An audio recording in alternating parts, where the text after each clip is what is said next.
Rank up! Master Sergeant Shooter Person! I am an enemy too. Bloody scream! So real.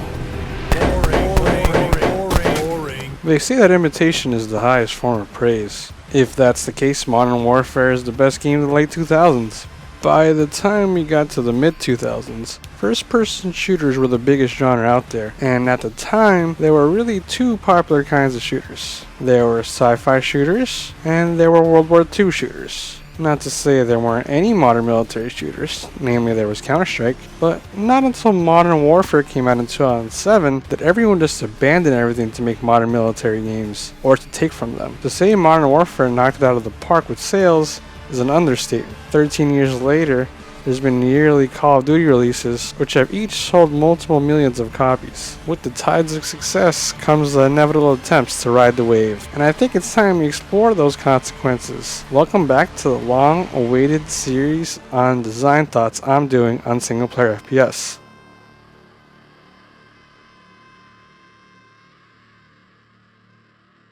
In the first episode covering single-player FPS, we covered the games that established the mechanics, design philosophies that most of the genre would follow. This video assumes that you've watched that one, and I know it's been a while, so you might want to watch again to refresh your memory. So today, we're going to explore the homogenization that occurred in the late 2000s, early 2010s for single-player FPS games, and why this turned things for the worst, at least for a while. All because everyone wanted to copy Modern Warfare. When established series lose what made them unique to try and copy the new hot trend, it's kind of sad. This episode has been a long time coming, so let's not waste any more time, and all that's left is to just pull the trigger.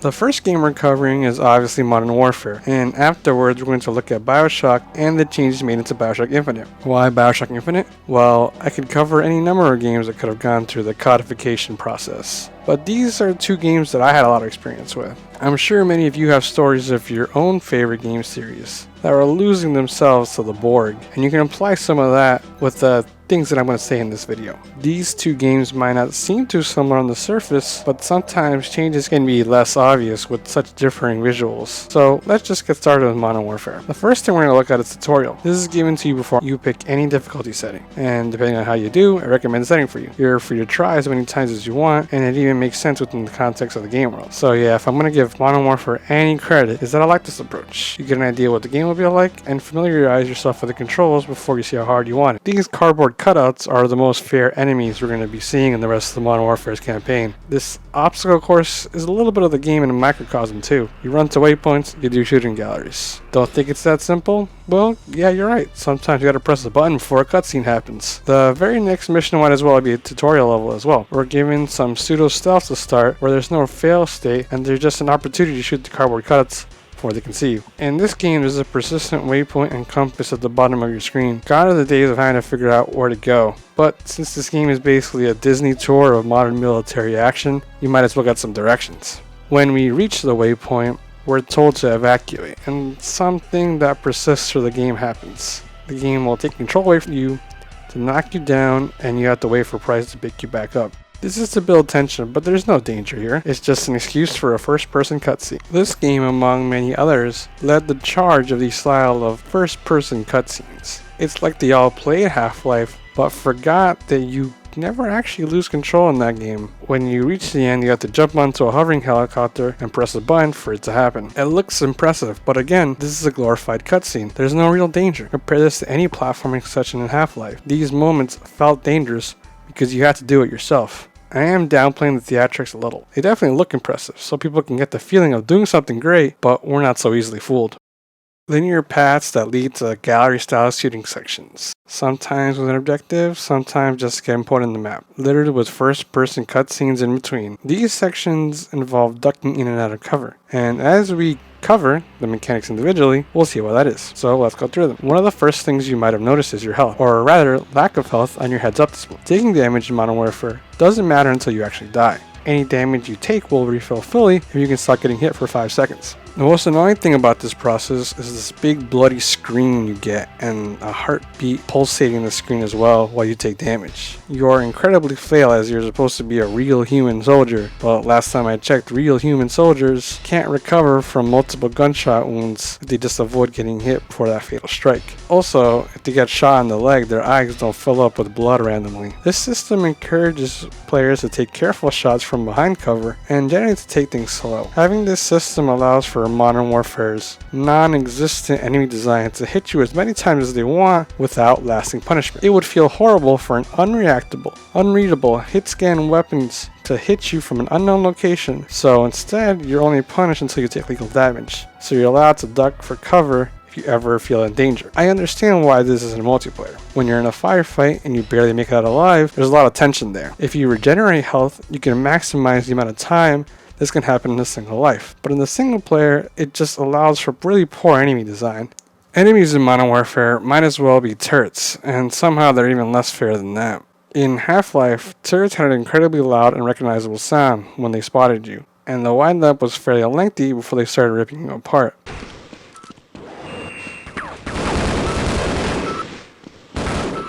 Enemies in Modern Warfare have no rhyme or reason. They just kind of shoot and move sporadically, and because every weapon is a hit scan weapon, it just feels like they randomly start destroying you. Enemies aren't even the same location every time, outside of certain scripted enemies. To make any progress, you have to somehow get behind enemy lines. Killing them actually doesn't matter, since they'll infinitely respawn until you get past some invisible line on the ground. This feels like an absolute disaster to play through. Large open spaces with enemies randomly shooting you from random locations and throwing grenades at your position. Progress feels incredibly spotty because of all this. Remember when I said those cardboard cutout enemies are the most fair ones in the game? Well yeah, I wasn't kidding. The cutouts are at least in consistent locations. I don't have to worry that they'll get what feels like a lucky shot. The checkpoints are frequent. In that sense, it's fair. So if you make it past these segments, you didn't really lose much. Doesn't mean what I just experienced was enjoyable or meaningful in any sense. Quite like in Halo, we're limited to 2 weapons, but to nowhere near the success of Halo 1's implementation of the system. If you remember last time, I said that in order for the system to work, weapons needed to be roughly somewhere near each other in power, and that couldn't be further from the truth in this game. You always start off with an assault rifle and pistol. They're weaker and slower than almost every weapon in the game, and while it's usually the case for other shooters, they're usually only there to save ammo. Now they're an active detriment to your loadout. The only tactical reason to have them is to pull them out faster, so if you run out of bullets in a firefight, you can switch to an emergency. But having 2 primary weapons greatly increases your ammo count, which is more useful in the camp. There's even multiple weapons in the same class, but they still feel very similar, so there's a large pollution of the weapon pool. Like I said last time, Halo's campaign succeeded in spite of the 2 weapon limitations, and they were careful balancing around those decisions too. I don't see that same level of care here. The equivalent of the power weapons are often just used for set pieces, so that further limits the pool of weapons available to you. In a multiplayer setting, this works better because you'll have your favorite weapons at the ready, but in the single player, you just use whatever has ammo and hopefully that weapon doesn't suck. In the multiplayer, every gun being different matters because you can actually predict and account for enemy players. Your movement is affected by every gun's weight, thus your offensive and defensive actions are affected. All those different stats like recoil, weight, fire rate, damage, all actually come into effect, even though they could probably still use some thinning out on these guns. Speaking of movement, you've probably noticed how slow COD Man really is when you compare him to something like Doom Guy. Even the new sprint function is still slow. Not only that, you aren't allowed to shoot or reload while sprinting. And aiming down the sight, another feature that was popularized in Call of Duty, is even longer to do after a sprint. Aiming down sights will help you aim for mid-range targets, but it does slow your movement down considerably. In combination with how frail the player character is, and infinitely responding enemies, it makes going through levels an absolute chore. The best way to get through situations is run from cover to cover and hope you don't get nicked in the process. Maybe you shoot someone before you run, maybe you don't. Trying to do both at the same time is practically suicide. In multiplayer, this works a lot better because you're all faced with these limitations, so you can account for it. Again, the multiplayer working this way is fine. It adds a risk-reward of traversing the map. If you're walking down a corridor and get into a firefight, you're more likely to win versus someone who was sprinting. Maybe you've come across an ongoing trend with all these statements so far. All of these mechanics and design choices work better within a multiplayer setting, and these are the ones most games copied even for their single player experiences. Call of Duty's multiplayer is the reason why it's big as it is now, so it was the right call for them. This isn't even a new idea within the FPS genre. Quake 3 Arena released as a multiplayer-only title back in 1999. So no, I don't think Call of Duty's mechanics are inherently bad or anything. You might think I'm being a little too hard on the campaign, and I know a lot of people have fond memories of it. I think when people remember the Modern Warfare campaign, they remember the spectacles. And how can anyone forget something like getting caught in a nuclear explosion? It still looks impressive to this day. You also might think that I dislike these games, but I wouldn't be talking about them if I didn't have a lot of experience with them. I spent a good amount of time on the multiplayer back in the day, and I still semi-regularly play the Zombies mode with friends. I think there's a place for these mechanics, but it's important every game looks to what they're trying to accomplish and work the mechanics around that. But a series this huge means everyone's going to want to copy them, and that's really where I have a problem. Series that were unique on their own, turning their back on mechanics for a piece of that Call of Duty pie. And the game that really wanted a chunk of that pie was Bioshock Infinite. You have to look no further than the cover art of that game to see where their intentions lied. At the time of release, everyone had already complained about the box art not including Elizabeth, if you're being too generic in general. The director of Bioshock and Bioshock Infinite, Ken Levine, said when they were doing research, they learned that our frat house that not a single one of them have heard of the original game or could even recognize it. Ken Levine said that with this box cover, he wanted to appeal more to the type of guy who lived in those frat houses,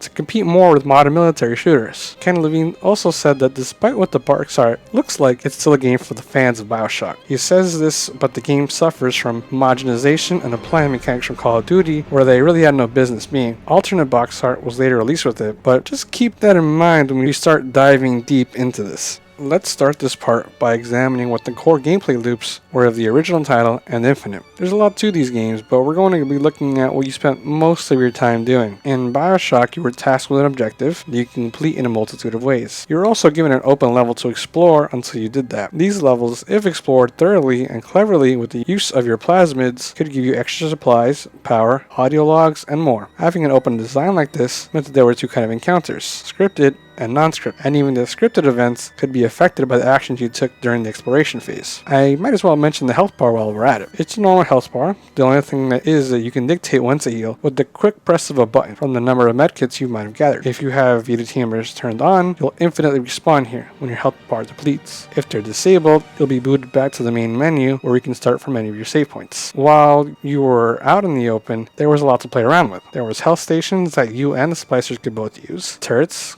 cameras that would spawn flying drones, and anything that could be affected with your elemental plasmids. The aforementioned things could be hacked ahead of time too, so if you hack a health station, it would stun the splicers instead of healing them. Turrets will attack enemies instead of you, and will remain active even if you're off screen, so off-screen battles could occur that you could choose to jump into, and the cameras would catch the splicers' movements instead of yours. Even the enemies themselves could be turned to your advantage, with plasmids such as Hypnotize Big Daddy and Enrage. That's all without mentioning the weaponry that also aids the durability of player expression. The standard weapons like the pistol, machine gun, and shotgun weren't very special, but they all had different ammo types that could help against different types of foes, as well as the wrench, the game's melee attack, which is surprisingly powerful. The more specialized weapons like the grenade launcher gave you some heavier firepower, but it also had the option for a proximity mine and heat-seeking missiles. The proximity mines were useful for planning ahead, and the heat seekers being more powerful in a straight firefight. The crossbow had high damage piercing bolts, incendiary bolts that would set enemies on fire, and the trap bolts that would send out a tripwire that when activated would electrocute enemies. Finally, we had the chemical thrower, which had fire, ice, and electric abilities that incurred with the same properties as their respective plasmids. So even though there wasn't a lot of weapons, they were highly variable and multi-purpose. Now let's get into the plasmids, the series' unique ability, which takes from the shared resource, Leave Bar. The first up is Electro Bolt, which stuns enemies, deals a slight amount of damage, and electrocutes all enemies in bodies of water. It can also be used to stun machinery to safely hack it as you approach it or open certain locked doors. Any enemy stun will be dealt far more damage from any wrench strikes. Incinerate, which sets enemy ablaze while stealing damage over time. Flammable liquids and explosive will all be set off if set ablaze. Hypnotize Big Daddy does exactly what you think it does.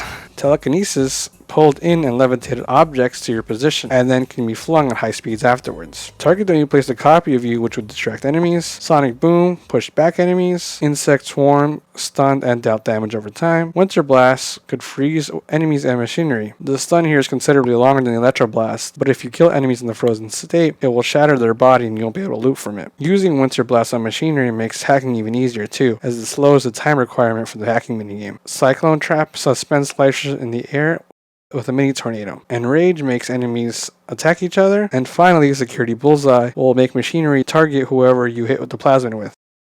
There was a lot to play around with, and the game was very consistent with its reactions, making it highly systemic. You could set up or do things on the fly, depending on how you wanted to play. Because of the reactions being so systemic, you could easily combine them. For example, you could launch an enemy into the air with a cyclone trap, and then set a proximity mine underneath them. You could even use telekinesis to catch something like a Houdini Slicer Fireball, and they would all have the same effects as a regular fireball you cast. Telekinesis in general is the most diverse plasmid that the Bioshock series has to offer, being able to use it defensively, aggressively, to set up traps, solve puzzles, and much, much more. If it feels like I was being extensive on how much there is to use, it's because of how multi-purpose these plasmids and certain weapons were. There were so many possibilities to go alongside the basic gun mechanics, which, to be honest, didn't feel too great, which is mostly just a subjective claim, and that's not to say every plasmid was all that useful. Personally, I never even used Security Bullseye until now to get footage of it. At first, you're limited to the amount of you carry at once, so you were given an opportunity to experiment with them. Eventually, the game lets go of this limitation,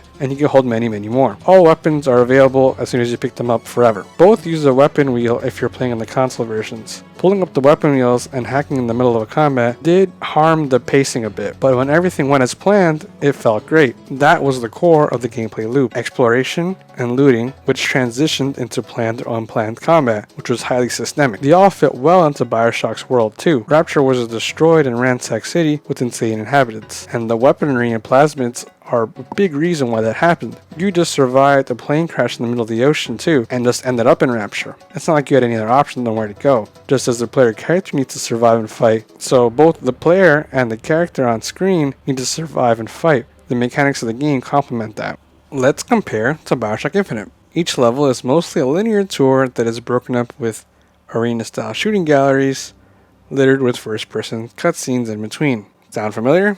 Yeah, each level structure really isn't too different from the average Modern Warfare level. You make your way to the objective, where spawn and hit scanners fire at you with no way for you to react. There are some goodies to find on side rooms, but they're few and far between. The only additions to the regular Bioshock gameplay are the peaceful segments of traversing the linear paths of Columbia, where you can interact with people normally, like stealing from their bags while they stare right at you. That's the reason there's no map function. You don't need a map, but there's only one real way to go. The only area that requires any traversal of a familiar area is when you're looking for Chen Lin, but it is a mirage. Instead of being this interconnected area that you can plan ahead in, it's 3 different linear action set pieces that start from the same place that force you to backtrack to the original position. There are some side rooms to explore, and higher difficulties you definitely want to do these to get upgrades, gear, ammo, money, and other loot. Areas are much larger than anything seen in the original, which isn't exactly a positive thing either.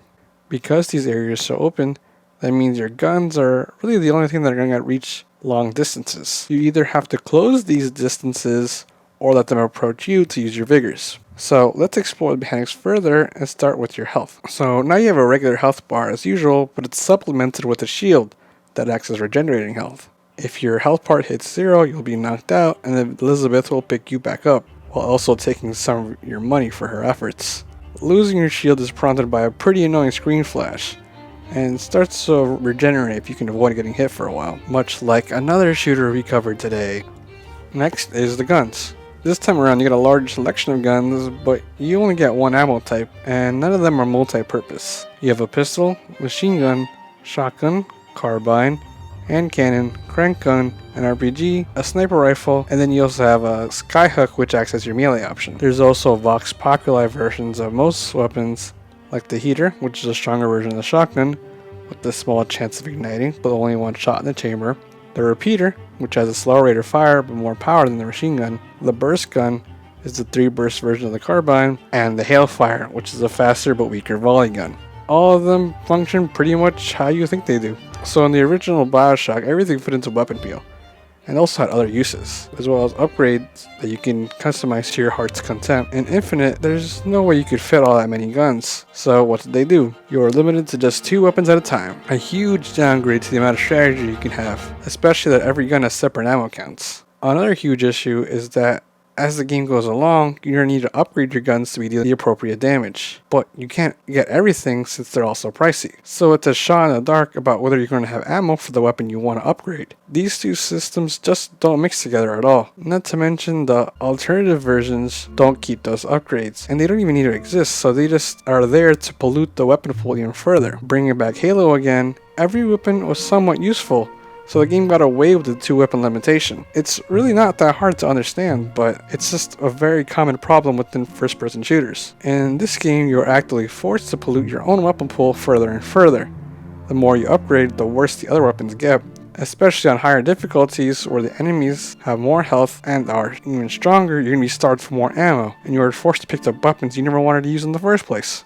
I understand why console games have 2-weapon limitations. It's so you can keep the same pacing that PC version has with their weapon switching. Here's the problem. You still have to use the weapon wheel to switch through vigors in the console versions, so the pacing is still an issue. Not to mention each time you have to duck behind the wall, Call of Duty style, and wait for your health to regenerate is already a huge pace killer. Sometimes just trying to discern where an enemy is firing across a huge arena is a problem, so you're better off hiding and wasting your time for something that wasn't even your fault. Getting hit by an AI hit scanner feels so unpredictable in these games, and funnily enough, to bring in the Kurds, at least they feel more fair in this game too, because they have a consistent firing pattern. So if they were trying to enhance the pacing, they had many other changes that directly affected it. So why does Infinite only let you hold 2 guns at a time? At best, you could say that maybe it was a memory limitation thing, but I don't believe it. I would say that they did it because Call of Duty did it. It's just the standard and everyone went with it. Even the older health system was more geared to fights, allowing you to fight uninterrupted as long as you could spare the medkits. But Call of Duty has regenerating health and a bloody screen thing, so we gotta add that in. Maybe with so many hit scanners all over the place, this health system was necessary so this game wouldn't be a complete disaster. We even have an abundance of these first-person cutscenes the same way Call of Duty does. They look great, and they're supposed to feel perilous, but they're just cutscenes. There's no risk of dying or failure here. Let's just continue on with some of the more mechanics of the game. So, you would think that with the weapons lacking diversity or utility of the last game, that the vigors, which are basically just plasmids, would make up for it. You would be mostly wrong. So let's see, we have a possession, which really just takes place of hacking, but is put on a timer instead. Devil's Kiss, while functions pretty much the same as Incinerate. Murder of Crows, which functions as the same as the bees.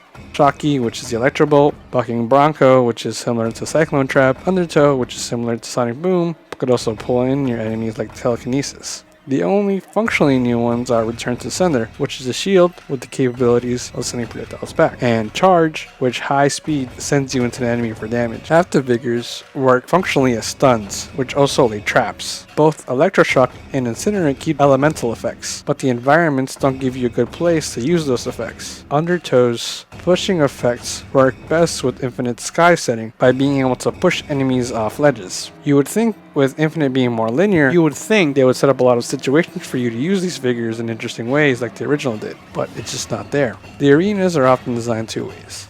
Enclosed spaces with many pillars to stand behind, or open with a lot of cover and skylines to roam between them. Sometimes you'll get the opportunity to use tears to open a puddle of water or an oil spill, but they're few and far between.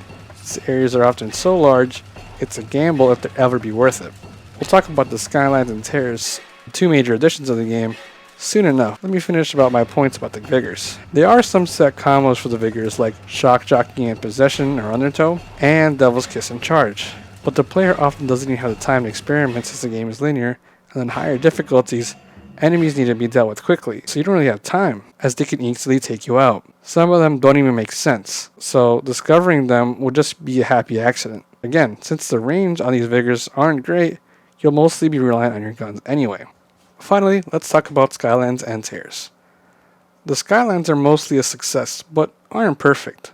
For what they are intended to do, make the arenas much more maneuverable, it's fantastic. Being able to ram onto enemies is a great touch too. The unintended consequence is that any space that you can have them needs to be incredibly spacious to house them, thus leading to the aforementioned problems of the Vigors seeing less use. There's also some missed opportunities here. It's disappointing that the handyman can electrify the rails, but you can't. Baiting an enemy to use them and electrifying the rails when they're over open space would have lent the game's more action-heavy gameplay some nuance, while keeping in line with the original systemic style of combat.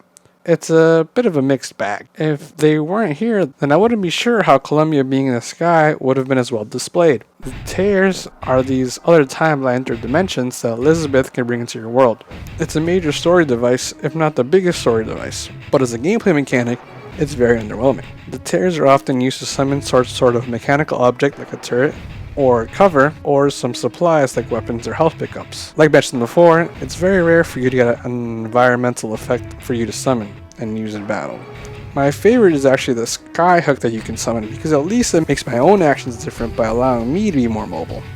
It's impossible to sit here and say that many of these mechanics are properly integrated with each other, just functionally, or even what the game is supposedly trying to portray. Elizabeth is supposed to be this big deal, but she's not at all integrated to the game. If it was Booker himself opening tears, would the game play any differently? If Booker could just open these locks himself, would the game play any differently? Sure, not many games have gotten the escort missions done right, and the only one that comes to mind, Eco, isn't heavily focused on action. If Yorda wasn't there, the entire game would just be different. So maybe the story was just not well suited to being a Bioshock style game or a Modern Warfare style game, and definitely not this Frankenstein of the two. To be fair to Infinite, I think they wanted to do so much more with the tears, skyline, and the game in general. The pre-release footage felt like they had so much potential and would have been very unique. According to Irrational, Infinite cut enough content to fill up 5 or 6 full games, which I think sounds like an exaggeration, but there definitely was a lot left cut out. It's not an excuse for the game that we got, but I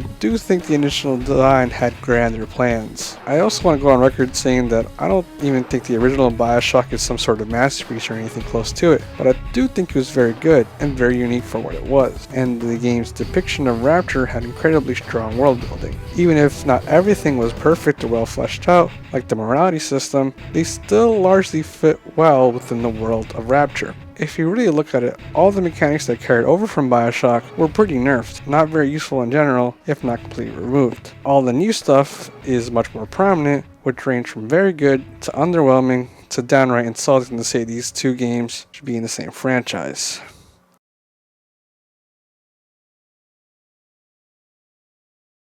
It's about time that we wrap things up.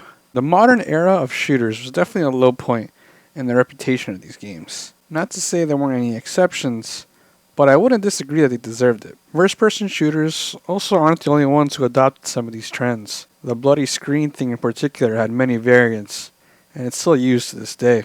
I want to clarify again that none of these things are inherently bad on their own, or that a great game can't feature some of these mechanics. And this isn't an attack on Call of Duty or anything. I'm not knowledgeable enough on competitive first-person shooters to judge it in that way. And as a product, which is what it's trying to be, millions of people are happy with what they're getting. There's no conceit in what they're providing. I'm also not trying to say Infinite is an irredeemably bad game, but it is definitely the final evolution of these mechanics being shoehorned into the genre. At the time of release, it was met with enormous amounts of praise, but over years, that's dwindled down. Criticizing Infinite isn't exactly a revelation on its own, but under this light, I think its design decisions are even more disappointing, and to me it represents what many other games did. With every innovation comes the period of stagnation, and it's important to analyze what exactly went wrong to move forward. It would take a long time for the stigma to go away, and it was going to take something big to bring it back. Something new that was willing to use modern design trends and still make them interesting. It didn't have to be a return to form. It didn't even need to abandon some of the trends that were set. It could have even been made by the people who set them. We'll just talk about it eventually. Thank you everyone for watching through to the end. I would be happy if you consider subscribing. With that, I'll see you next mission. I have a gravelly voice with a big full accent. I have an eye patch and I wear a nice suit. This means I am leader of bad guy. I hold the nuclear missile bomb. I will never give nuclear missile bomb to you. Give the nuclear missile bomb to us, leader enemy boss, and then put your hands up. Okay. USA is dominate. I am crying tears. I am crying tears.